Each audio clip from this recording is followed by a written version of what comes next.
도널드 트럼프 전 대통령이 뉴욕에서 민사사기 사건을 항소하기 위해 내야 하는 4억 5,400만 달러의 공탁금 납부 시한이 다음 주 월요일로 다가온 가운데 그가 아무것도 하지 않는 것에 무게를 두고 있을 수 있다고 뉴욕 포스트가 내부자를 인용해 보도했습니다. 제임스 코머 하원 감독위원장은 어제 조 바이든 대통령을 곧 하원 감독위원회에 출석시켜 현재 진행 중인 탄핵 조사의 일환으로 증언하도록 초대할 것이라고 발표했습니다. 의회 공화당 의원들은 금요일로 예정된 표결을 하루 앞둔 목요일 새벽 2시 30분경 1012페이지 분량의 대규모 지출 법안을 공개한 것에 비난을 퍼붓고 있습니다.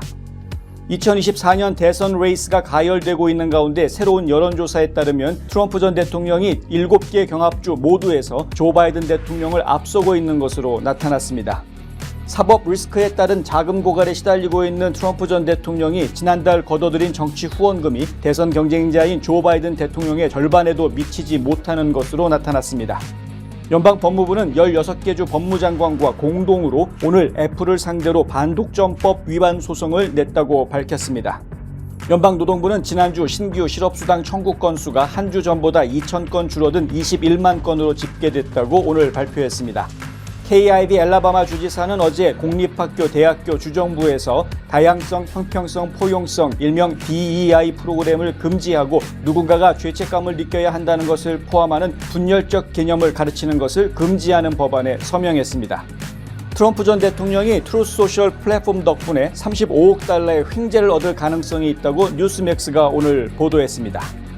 일론 머스크의 뇌신경과학 스타트업 뉴럴링크는 어제 X계정에 사지마비 환자인 롤런드 아보드가 휠체어에 앉아 손발을 움직이지 않은 채 눈앞의 노트북 스크린에서 마우스 커서를 조작하며 온라인 체스를 두는 장면을 생중계했습니다. 탈모 샴푸, 머릿결은 포기해야 되나? 더나 플러스 모르나? 66가지 자연 유래 성분과 영양 성분으로 힘있는 모발에 세정력, 머릿결, 두피 건강까지 빠짐없이 다 잡았다. 자연을 담은 탈모 샴푸, 더나 플러스. 더나 플러스 탈모 샴푸 미주 출시 기념 특별 세일. 500ml 샴푸 2통과 앰플까지 89불. 가까운 판매처에서 만나세요. 잊지마! 공석 탈모엔 더 나나나. 요즘 건물 사야 된다는데? 커머셜 전문 브로커 누가 좋지? 안드라스 부동산이지. 미국 모든 주에서 매매가 가능하다고. 쇼핑몰, 리테일, 오피스 빌딩, 호텔, 웨어하우스. 누구라고? 유튜브에 안드라스 윤 쳐봐. 이제는 철저히 준비된 전문성만이 수익성을 창출하는 시대입니다. 저 안드라스, 투자에 대한 답을 드리겠습니다. 안드라스 커머셜.com에 더 많은 정보가 있습니다. 안드라스 부동산 770-802-0688. 딱 한 잔은 괜찮겠지? 이거 봐, 멀쩡하잖아. 다들 이 정도는 그냥 운전해. 아니요, 제발 말려주세요. 40불 아끼려다 40년 빼앗깁니다. 음주운전을 막을 수 있는 유일한 사람은 바로 당신입니다. 음주운전 하지 맙시다. 음주운전은 범죄 행위이자 살인 행위입니다. 이 캠페인은 스테이트팜 박화실 보험, 강남일식, 강창성 내과, 신화 스튜디오, 그리고 시스콘이 함께합니다. 시청자 여러분 안녕하십니까? 3월 21일 목요일 NNP 뉴스 시작합니다. 첫 소식입니다. 도널드 트럼프가 뉴욕에서 민사 사기 사건을 항소하기 위해 내야 하는 4억 5,400만 달러의 공탁금 납부 시한이 다음 주 월요일로 다가온 가운데 그가 아무것도 하지 않는 것에 무게를 두고 있을 수 있다고 뉴욕포스트가 내부자를 인용해 어제 보도했습니다. 전직 대통령은 은행이나 부유한 친구들로부터 공탁금을 걸기 위한 현금 마련에 애쓰는 것으로 알려졌는데 그의 변호사들은 지난 월요일 그것이 현실적으로 불가능하다고 법원에 제출한 서류에서 밝혔습니다. 일부 보도에서는 트럼프가 맨하탄 전역의 부동산 자산을 보호하기 위해 챕터 11을 제출할 수도 있다는 추측이 제기된 반면 전문가들은 2024년 선거 시즌이 다가오면서 파산이 달갑지 않은 합병증을 초래할 것이라고 말했다고 뉴욕포스트는 전했습니다. 뉴욕포스트는 또 다른 가능성은 납부 기한을 넘기고 레티샤 제임스 뉴욕 법무장관에게 트럼프의 은행 계좌나 트럼프가 2016년 대선 출마를 선언했던 트럼프 타워 또는 개인 펜트하우스 등을 압수하도록 맡기는 것이라고 보도했습니다. 그가 자신의 사건을 연방 대법원으로 가져가도록 강요받더라도 항소를 통해 자산을 회수할 수 있는 가능성이 높다고 믿기 때문이라는 것입니다. 하지만 뉴욕주 법무장관실이 압류할 경우, 또 항소심에서 판결이 번복되기 전에 건물이 매각될 경우, 또 돌이키기가 어려워지기 때문에 위험하다는 지적도 나왔습니다. 또 다른 트럼프와 가까운 소식통은 친구와 지지자로부터 자금을 조달할 수 있다고 주장했지만 이 소식통은 그는 동정심을 원하지 않고 누군가가 그를 불쌍히 여기는 것을 원하지 않는다면서 그는 자신이 해야 할 일을 할 것이다. 그 사람은 요청하면 도와줄 부유한 친구들이 많이 있지만 내가 아는 한 그는 요청하지 않았다라고 말했습니다. 제임스 코머 하원 감독위원회 위원장은 어제 조 바이든 대통령을 곧 하원 감독위원회에 출석시켜 현재 진행 중인 탄핵 조사의 일환으로 증언하도록 초대할 것이라고 발표했습니다. 코머는 소셜미디어 플랫폼 X에 앞으로 며칠 내에 조 바이든 대통령을 하원 감독위원회에 초청해 직접 증언하고 그의 가족이 그의 도움으로 외국 기업으로부터 수천만 달러를 받은 이유를 설명하게 할 것이라고 썼습니다. 이 같은 발언은 위원회가 헌터 바이든의 전 사업 동료인 토니 보블린스키와 제이슨 갈라니스를 증인으로 불러들여 청문회를 개최한 날 나온 것이라고 저스트 더 뉴스는 지적했습니다. 이날 청문회에서 바이든 가족의 사업 동료들은 조 바이든이 아들의 중국 및 러시아 기업과의 사업 거래를 가능하게 했다고 증언했습니다. 보블린스키는 앞서 열린 의회 청문회에서 헌터 바이든이 선서하에 거짓말했다고 말했습니다. 지난주 헌터 바이든은 위증할 경우 처벌을 받을 것을 선서한 뒤 증언에서 아버지는 내 사업에 관여한 적이 없다며 나는 아버지에게 관여하도록 요청한 적이 없다고도 증언했습니다. 그러나 어제 청문회에서 보블린스키는 헌터 바이든과 대통령의 동생 짐 바이든이 위증을 저질렀다고 말했습니다. 의회 공화당 의원들은 금요일로 예정된 표결을 하루 앞둔 목요일 새벽 2시 30분경에 1012페이지 분량의 대규모 지출 법안을 공개한 것에 비난을 퍼붓고 있습니다. 앤드류 클라이드 하원 의원은 목요일 X에 미국인들이 잠들어 있던 새벽 2시 32분 스원프는 옴니버스의 후반부를 공개했다면서 재앙적인 정책에 1조 2천억 달러의 세금을 지출하는 1012페이지 분량의 법안이다. 하원은 내일 아침에 이 괴물에 대해 투표할 것으로 예상된다. 이 워싱턴은 망가질 대로 망가졌다라고 썼습니다. 마조리 테일러 그린 하원 의원은 일반 독자가 1000페이지를 읽는데 평균 26.8시간이 걸린다면서 낸시 펠로시의 말처럼 일단 통과시킨 다음 그 안에 무엇이 있는지 알아내야 할 것 같다고 꼬집었습니다. 그러면서 이는 펠로시의 예산안을 계속 유지하는 세 개의 지속 결의안이 통과되는 동안 단일 사안 세출 법안을 통과시키기 위해 몇 달 동안 거의 노력하지 않은 끝에 나온 결과라고 비판했습니다. 톰 티파니 하원 의원은 의원들에게 72시간의 검토 시간이 주어지지 않기 때문에 이 법안에 반대표를 던질 것이라고 말했습니다. 티파니는 또한 이 법안이 바이든의 국경 침략과 메릴랜드에 있는 새로운 FBI 본부에 자금을 지원한다고 말했습니다. 또 티파니는 X에 이 모든 것은 실패한 현상 유지를 계속할 뿐이라며 나는 반대표를 던질 것이라고 썼습니다.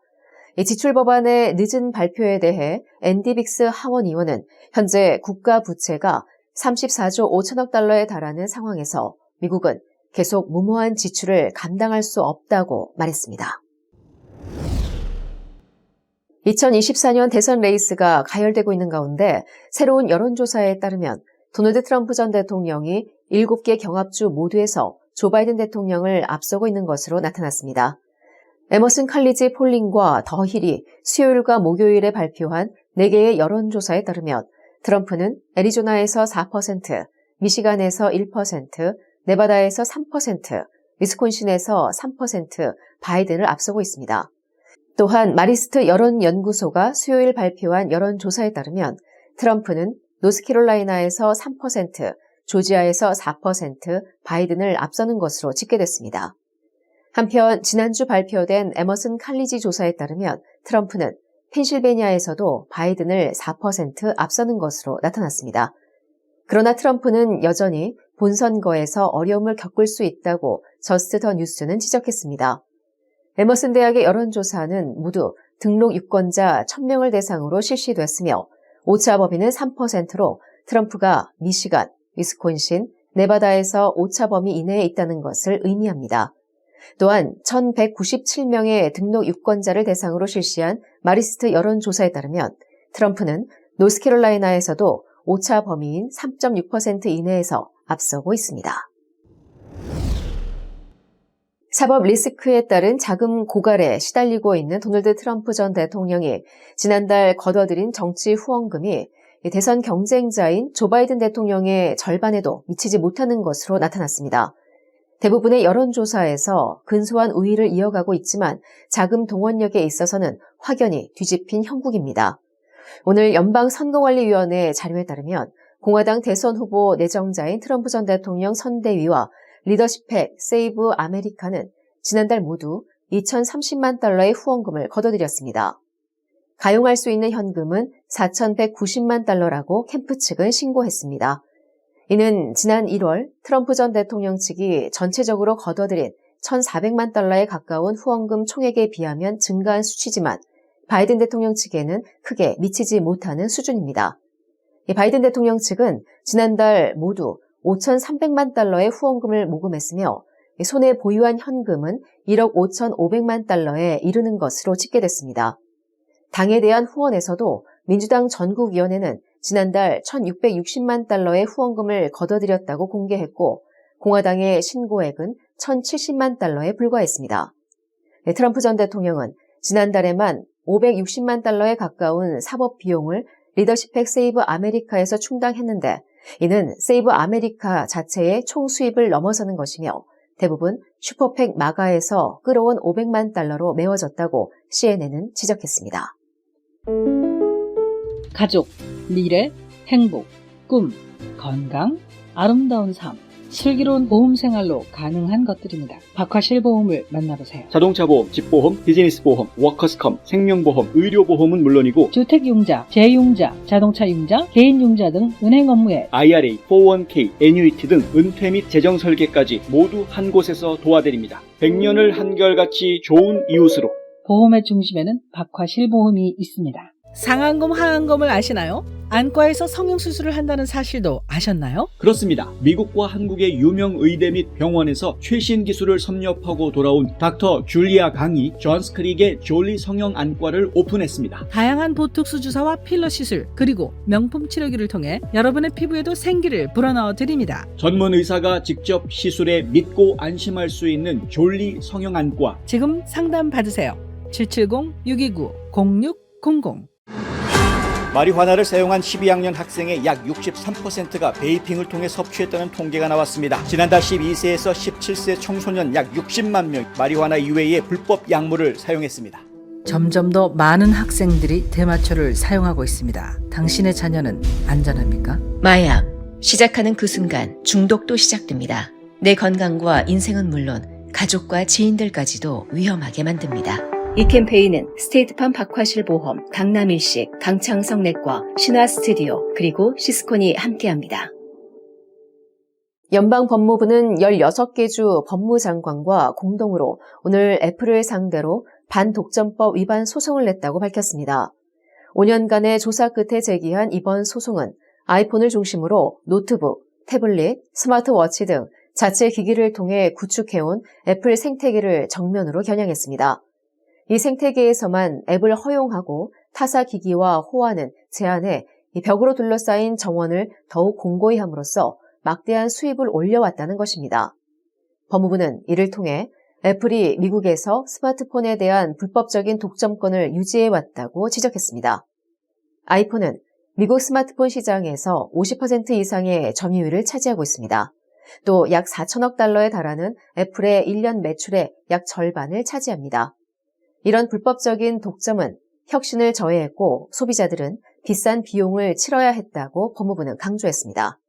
법무부는 또 우선 애플이 아이폰 기능을 통제해 경쟁사들이 혁신적인 소프트웨어를 제공하는 것을 막았다고도 보고 있습니다.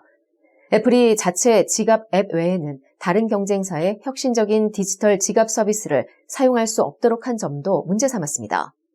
법무부는 또 애플이 경쟁사 하드웨어 기기를 아이폰에서 제대로 활용할 수 없도록 기능을 제한했다고 보고 있습니다.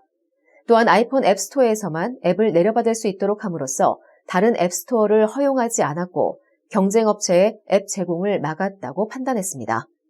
애플은 자사의 사업 전략이 반독점법 위반에 해당하지 않는다며 적극적인 방어권을 행사하겠다는 입장입니다. 연방노동부는 지난주 신규 실업수당 청구 건수가 한 주 전보다 2,000건 줄어든 21만 건으로 집계됐다고 오늘 밝혔습니다. 이는 월스트리트 저널이 집계한 전문가 전망치 21만 3천 건에 조금 못 미치는 수준입니다. 신규 실업수당 청구 건수는 지난해 7월 이후 감소세를 보이다가 작년 9월 중순 이후 20만 건대 언저리에서 등락을 거듭하고 있습니다. 최소 2주 이상 실업수당을 신청하는 계속 실업수당 청구 건수는 3월 3일에서 9일 주간 180만 7천 건으로 한 주 전보다 4천 건 증가했습니다. 연방준비제도는 노동시장 과열이 인플레이션 고착화를 초래할 수 있다고 보고 고용 관련 지표를 눈여겨보고 있습니다. 다음 소식입니다. KIB 엘라바마 주지사는 어제 공립학교, 대학교, 주정부기관에서 다양성, 형평성, 포용성, 일명 DEI 프로그램을 금지하고 누군가가 죄책감을 느껴야 한다는 것을 포함해 분열적인 개념을 가르치는 것을 금지하는 법안에 서명했습니다. 10월 1일부터 발효되는 이 법안은 DEI가 좌익 이념에 의해 사회 분열을 조장한다는 전국적인 지적과 반발에 따른 것입니다. 공화당원들은 이 프로그램이 분열을 심화시키고 특정한 정치적 관점을 조장한다고 말하고 있습니다. 아이비 주지사는 성명에서 우리 행정부는 알라바마의 풍부한 다양성을 소중히 여겨왔고 앞으로도 계속 그럴 것이라며 그러나 나는 대학 캠퍼스나 다른 곳에서 몇몇 나쁜 행위자들이 납세자 자금을 사용해 DEI라는 이름으로 활동하면서 진보주의를 추구하는 것을 허용하지 않는다라며 그것은 대다수의 알라바마 사람들이 믿는 것에 반대되는 정치적 움직임이다라고 말했습니다. 또한 이날 알라바마 하원위원회는 성적 지향과 성 정체성에 관해 공립학교에서 교사가 주도하는 토론을 금지하고 교실에서 프라이드 깃발을 전시하는 것을 금지하는 법안을 제출했습니다. 이에 따라 이 법안은 하원 전체 표결을 앞두게 됐습니다. 이번 DEI 금지법은 대학, 초중고교, 주기관이 인종, 성별, 성정체성, 민족, 출신 국가 또는 성적 지향에 따라 참석 여부가 결정되는 수업, 교육, 프로그램 및 행사로 정의되는 DEI 프로그램을 후원하는 것을 금지합니다.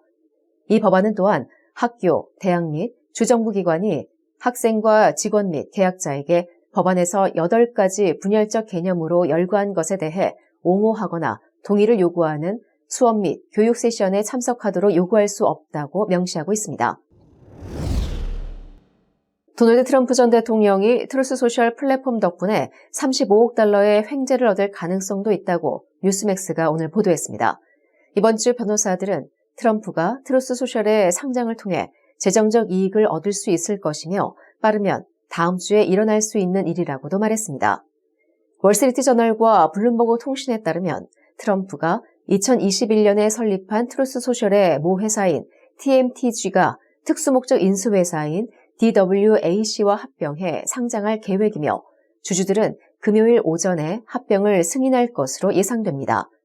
트럼프 전 대통령은 소셜미디어 플랫폼이 상장되면 6개월 동안 자신의 주식을 매각하지 않고 보유해야 합니다.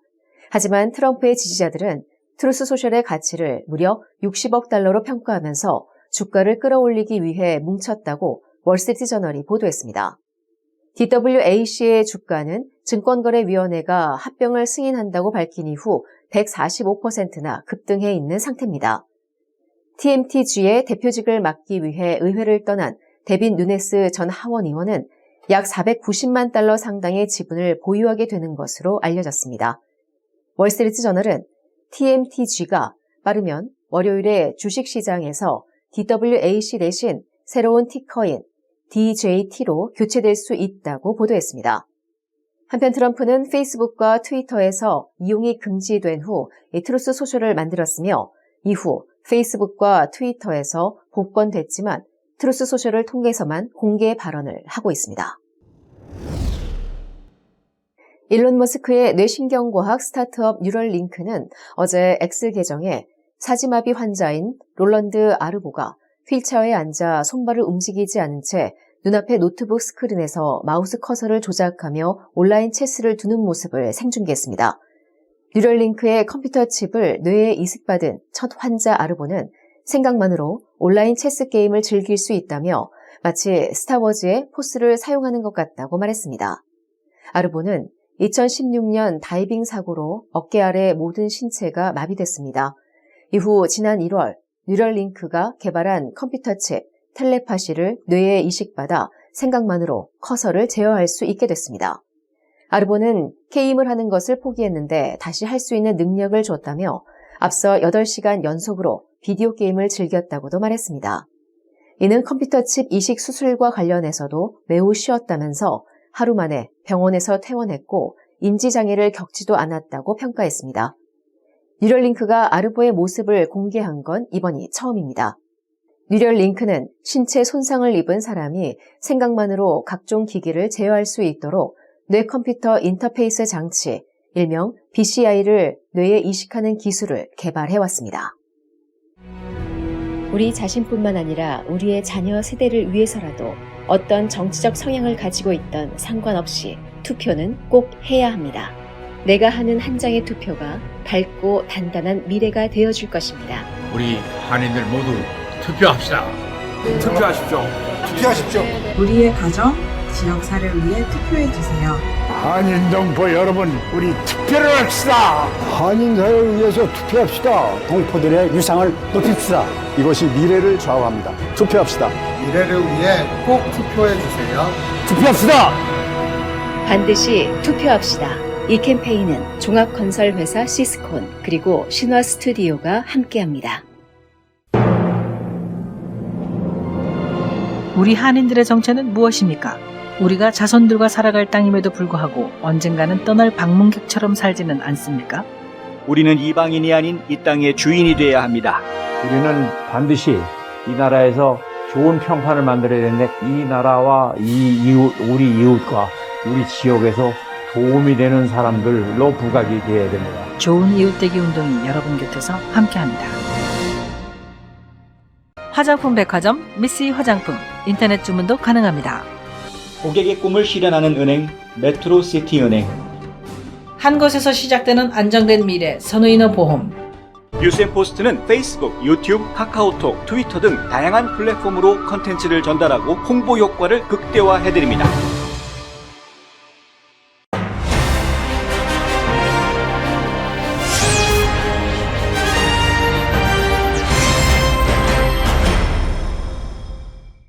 홍성구 기자입니다. 많은 분들이 트럼프 전 대통령이 공탁금을 내지 않을 것인지 낼 것인지 그 돈을 어떻게 준비할 것인지 상당히 궁금해하시는 것 같아서 간단히 정리를 해드리겠습니다. 공탁금을 내야 되는데요. 원래는 내야 됩니다.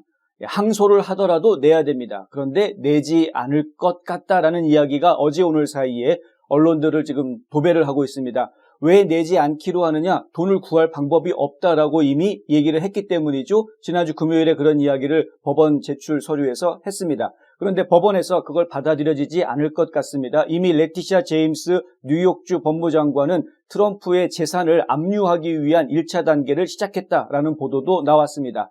결국은 압류가 이루어질 가능성이 큽니다. 다음 주 월요일이 마감인데요. 다음 주 월요일까지 4억 5,400만 달러라는 거액을 마련하지 못하면 트럼프는 재산을 압류당하는 절차를 밟게 될 것 같습니다. 그런데 내부에서 그거 어차피 돈을 구하는 것보다는 압류하는 게 차라리 낫지 않겠느냐, 압류당하는 게 나을 수도 있다라는 이야기가 나온 것 같습니다. 정치적으로 계산을 해보면 트럼프가 압류를 당하고 이 마녀 사냥의 희생자가 되는 모습을 보여주는 것이 트럼프 지지자들을 더욱 굳건하게 결속시키는 그러한 힘을 발휘하는 모습이 될지도 모릅니다. 그리고 트럼프 입장에서는 이 벌금으로 4억 달러가 넘는 돈을 묶어두는 것보다는 차라리 지금 모으고 있는 선거 자금을 선거 운동에 활용하는 것이 현실적으로 더 낫다라고 판단할 수도 있습니다. 왜냐하면 항소를 하게 되면은요, 뉴욕주 항소법원뿐만이 아니라 나중에는 연방항소법원, 연방대법원까지 재판을 계속 진행하는 과정에서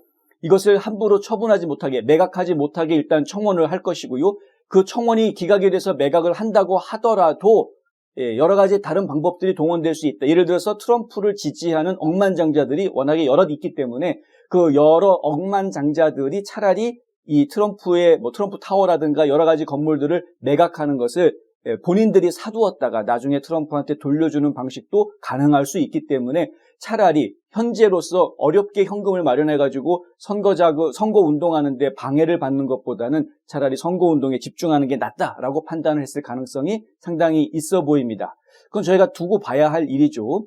일단 레티샤 제임스 법무장관 입장에서는 본인이 이 법무장관 선거에 나올 때부터 내가 법무장관 되면 트럼프 잡아쳐놓겠다라고 공약을 내걸고 법무장관이 됐던 사람이기 때문에 2016년에 트럼프가 나 대통령 선거에 출마합니다라고 공식 선언을 했던 그 트럼프 타워를 이렇게 압류함으로써 상징적인 정치적 승리를 주장할 수도 있습니다. 그래서 레티샤 제임스 입장에서는 굉장히 큰 정치적 승리로 이야기할 수 있겠습니다만은 하지만 레티샤 제임스는 또 어떤 이야기를 했느냐? 도널드 J. 트럼프가 만약에 또다시 대통령에 당선이 된다 그러면 나는 미국 땅에 살지 않겠다, 떠나버리겠다라고 이야기를 했습니다. 그래서 어쩌면은 레티샤 제임스가 미국 땅을 정말 떠나서 살아야 할 상황이 될지도 모르겠습니다. 그건 지켜봐야 될 문제이고요. 항소법원에서 이건 너무나 과도한 벌금이다라고 이야기할 수 있습니다. 수정헌법 제8조가 적용이 될 수 있는 것이죠. 그렇게 판결이 떨어지게 되면 그러면은 이 과도한 벌금을 줄여주는 방안이 일단 이야기가 될 수 있고요. 아니면 아예 혐의가 없다. 왜냐하면 트럼프가 은행에서 융자를 받았을 때 그것이 사기성으로 융자를 받은 것이다라는 게 지금 이 재판의 본질인데 근본적으로 아무도 피해를 본 사람이 없고 빚 다 잘 갚고 있었고 결국에는 피해자가 없는 소송이기 때문에 이 소송 자체가 사기 사건으로 볼 수 없다라고 아예 항소심에서 기각이 돼버릴 수도 있습니다. 이렇게 돼버리면 벌금을 아예 내야 될 이유 자체가 없어져 버리는 이런 이제 상황이 될 수도 있기 때문에 재판은 일단 시간을 끄는 형태로 계속 진행을 하고요. 항소심을 진행을 하고 현찰은 선거에 집중하게 하는 그러한 전략을 쓸 가능성이 높다. 그리고 앞서서 보도해드린 대로 지금 트럼프 입장에서는 트루스 소셜을 상장하게 됩니다. 이르면 다음 주 월요일부터 이 DWAC가 뉴욕 시장에서 이름을 바꿔서 상장이 그러니까 이제 거래가 될 수 있는 그런 상황이 되는데요. 이번 주 금요일, 그러니까 내일이죠. DWAC 쪽에서 승인을 하게 되면 그러면 TMTG하고 DWAC의 합병이 이제 완전히 이루어지게 됩니다. 그러면 본격적으로 월요일부터 주식시장이 반영이 될 수 있는 것이고요. 이렇게 되면은 트럼프의 지금 현재 보유 주식을 놓고 이야기했을 때 대략 한 35억 달러 정도. 그러니까 벌금이 4억 달러인데 35억 달러 정도의 자산을 확보하게 된다. 저희가 평가할 때 아무리 저평가를 한다고 해도 최소 10억 달러 이상의 자산 가치는 충분히 있어 보이기 때문에 그러한 자산 가치 평가를 받는 한에서는 현찰 동원 능력은 훨씬 더 커질 수 있을 것이다. 오히려 돈벼락을 맞는 이런 상황이 돼버릴 수도 있다. 그래서 많은 분들이 염려하고 계신 걸로 알고 있습니다만은 트럼프 입장에서는 그게 그렇게 염려할 문제만은 아닌 것 같다라는 겁니다. 다만 트럼프 타워를 압류당했다가 이것이 매각이 돼서 엉뚱한 사람한테 헐값에 팔리는 그러한 일이 벌어지면 상당히 수치스럽고 곤혹스러운 일이 될 수도 있겠습니다만은 하지만 그것을 한번 감수하고라도 지금 일단 선거에 집중해야 되겠다라고 생각하고 있는 것 같습니다. 예, 어제 하원에서 열렸던 청문회 혹시 보셨는지 모르겠습니다. 이 보블린스키라는 옛날 헌터 바이든의 사업 파트너라고 이야기하는 인물이죠. 이 보블린스키 같은 경우에는 해군 장교 출신입니다. 그러니까 그가 하는 발언에 상당히 무게감이 있는 것이 사실이고요. 근데 보블린스키가 어제 의회에서 보여준 모습은 아주 작정하고 조 바이든 대통령이 이 헌터 바이든의 사업에 개입했다라는 것을 노골적으로 이야기하는 그런 모습을 저희가 볼 수 있었습니다. 민주당 의원들이 아주 곤혹을 치르는 모습들을 보았죠. AOC 의원 같은 경우에는 지금 리코법이요? 그게 마치 범죄가 아닌 것처럼 이야기했다가 나중에 또 순환을 당하는 그런 일도 겪게 되고요. 그리고 또 플로리다의 한 민주당 의원 같은 경우에는 아예 그냥 탄핵합시다. 이렇게 됐는데 탄핵합시다라고 아주 반어법이죠. 반어법으로 지금 의회에서 하고 있는 탄핵 조사를 비아냥거리는 그러한 발언까지 나왔습니다. 지금 탄핵 바로 가면 탄핵시킬 근거가 부족하다 해가지고 기각이 될 가능성이 상당히 크죠, 사실은. 더군다나 이제 상원이 민주당이 다수당인 상황에서 현재 상태에서 탄핵으로 바로 이어지지는 못합니다. 분명한 거는 탄핵 조사를 통해서 조 바이든 대통령이 어떤 범죄를 저질렀는지를 국민들한테 알리는, 그걸 증명해내는 것이 지금 굉장히 중요한 과정인데 그 증거들이 지금 하나씩 더 자세히 나오고 있다. 급기야는 어제 이제 코모 의원장 같은 경우에는 증거들이 자꾸 나오고 증언들이 확실하게 나오니까 이제는 조 바이든 대통령 불러들여야 되겠다. 증인으로. 이렇게까지 이야기가 나와 있는 상태입니다. 물론 바이든 대통령이 증인으로 출두할 가능성은 매우 낮아 보입니다만은 하지만 본인의 탄핵 조사이기 때문에 또 안 나오는 것도 좀 애매할 수 있습니다. 하여튼 상황을 좀 더 지켜보도록 하겠고요. 관련된 소식 전개되면 또 바로 전해드리도록 하겠습니다. 연방하원이 오늘 새벽 2시 30분에 갑자기 예산안을 내놨습니다. 이게 예산 협상 마감이 내일로 예정이 되어 있으니까요. 아주 급하게 초읽기로 내놓은 겁니다. 그런데 원래 의원들 사이에서 약속이 있었죠. 케빈 메카티 하원 의장이 됐을 때 그때 의회에서 이미 약속을 했었습니다. 적어도 72시간 법안에 대해서 검토할 수 있는 시간을 준 뒤에 표결에 붙이도록 한다라고 약속을 했는데 근데 지금 그럴 시간이 없습니다. 바로 내일 표결에 들어가야 됩니다. 그래서 지금 의원들이 화가 났습니다. 지금 사진에 보시는 것처럼요. 1012페이지짜리 법안인데 이거를 지금 읽을 시간이 없는 겁니다. 언제 이걸 읽어보라는 이야기냐. 내용도 모르고 지금 투표를 해야 되는 그런 상황이 돼버렸다. 그래서 지금 의원들이 화가 많이 나 있는 상황인데요. 그중에 일부 내용이 지금 언론에 공개가 되고 있습니다. 그중에서 지금 공화당 의원들의 눈을 사로잡고 있는 부분 중에 하나가 2억 달러 FBI 본부 공사비다라는 겁니다. FBI 예산을 원래는 삭감을 했습니다. FBI의 예산에서 6억 5,400만 달러라는 어마무시한 예산을 삭감을 했습니다. 그런데 예산을 삭감한 거는 좋았는데 그런데 이 2억 달러 FBI 새로운 본부를 지금 건설하는 건축 비용으로 2억 달러를 집어넣었다라는 것이 지금 이제 논란이 되고 있습니다. 칩 로이 텍사스주의 연방 하원 의원 같은 경우에는 너무 많은 금액이다라고 이제 지적을 했고요. 특히 보수주의자들 입장에서는 FBI가 기독교인이나 친생명 운동가라든가 혹은 부모들을 타겟해서 마치 그 교육위원들한테 대들었다 뭐 이런 식으로 해가지고 마치 항의하는 부모들을 국내 테러리즘으로 다스리려고 했던 이러한 모습들에 대해서 지금 분노해하고 있는 그런 상황이기 때문에 FBI의 영향력이나 규모를 축소하려는 움직임이 계속 있어 왔습니다. 맷 게츠 플로리다 하원 의원 같은 경우에는 지난 가을에 FBI 본부에 대한 자금 지원을 제한하는 수정안을 발의했었는데 당시에 공화당 의원들 70명이 반대를 해가지고 이게 통과가 안 되는 그런 일도 겪었습니다. 민주당 쪽에서는 이번 통과된 예산이 비국방 프로그램에서 급격한 예산 삭감 대부분을 막아내는 데 성공했다 해가지고 이 초당적인 예산안이 민주당의 승리다, 정치적인 승리다라고 지금 선전을 하고 있고요. 반면에 마이크 존슨 하원 의장 같은 경우에는 이민 절차 또는 추방을 기다리는 이주자들을 위한 구금칭상을 24% 가까이 늘리는 등 일정적인 그 정책적 성과를 냈다. 그래서 이거는 민주당의 단독 승리라기보다는 공화당도 무엇인가 얻은 것이 있다라는 부분을 지금 상당히 강조하려고 애를 쓰는 모습을 보여주고 있습니다.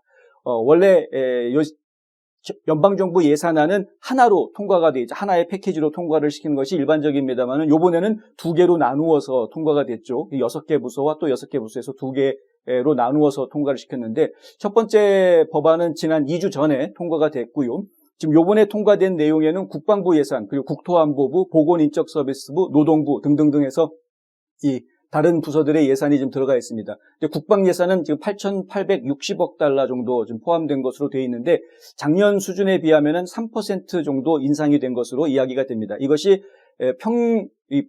트럼프 행정부 시절에서 3% 인상 그랬으면 굉장히 큰 인상인데요.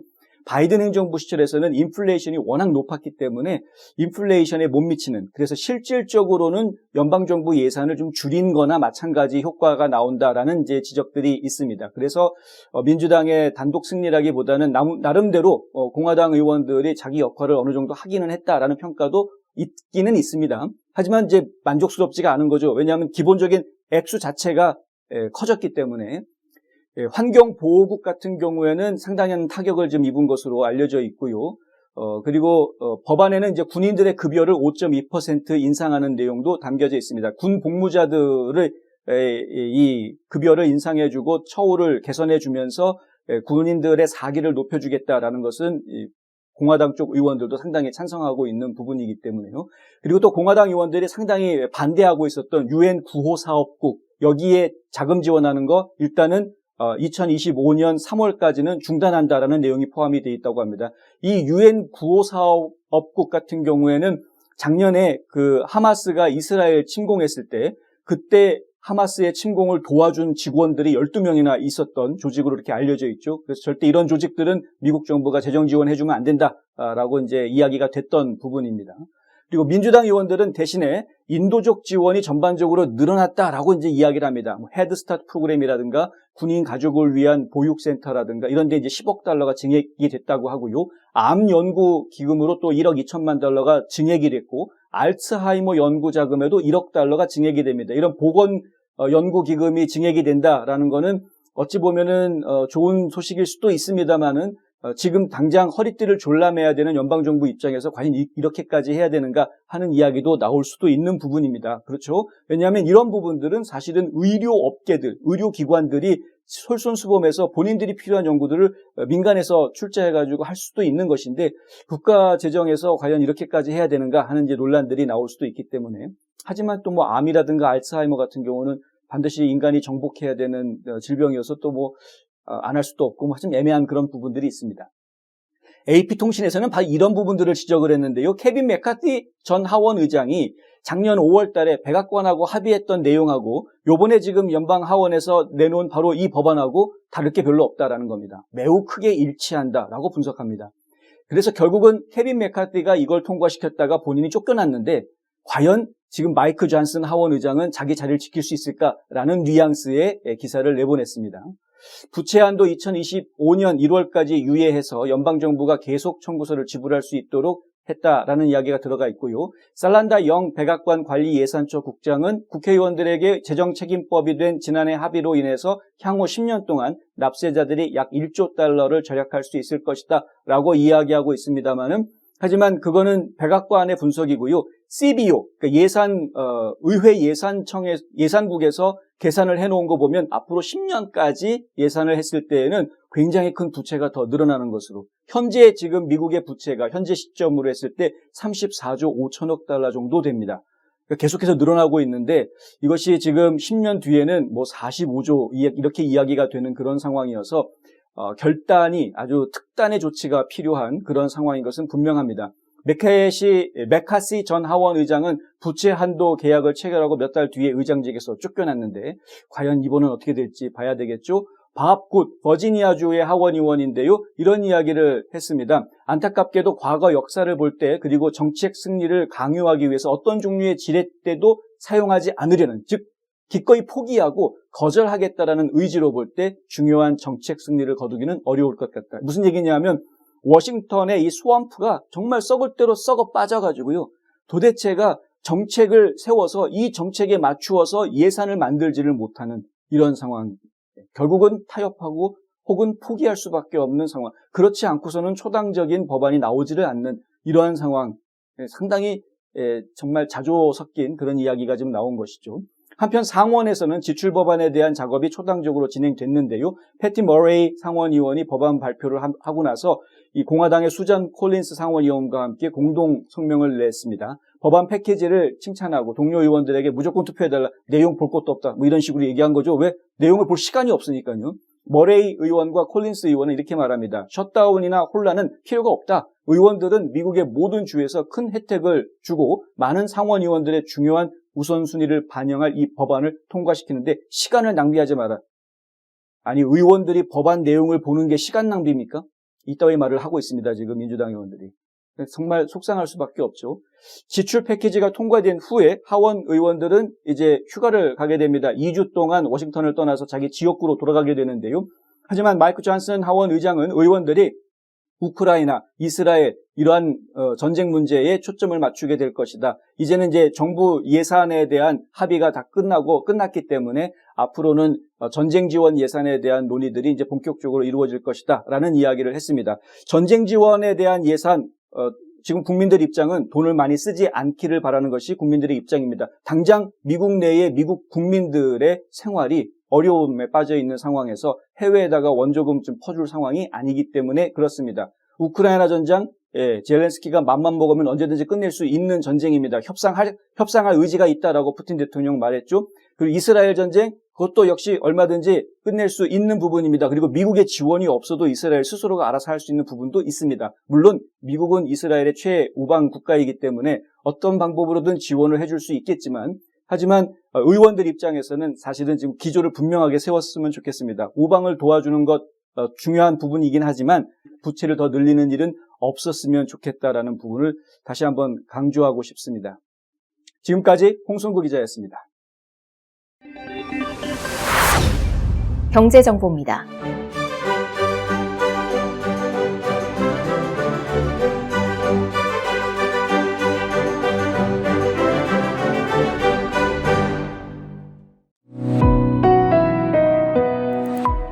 날씨 정보입니다.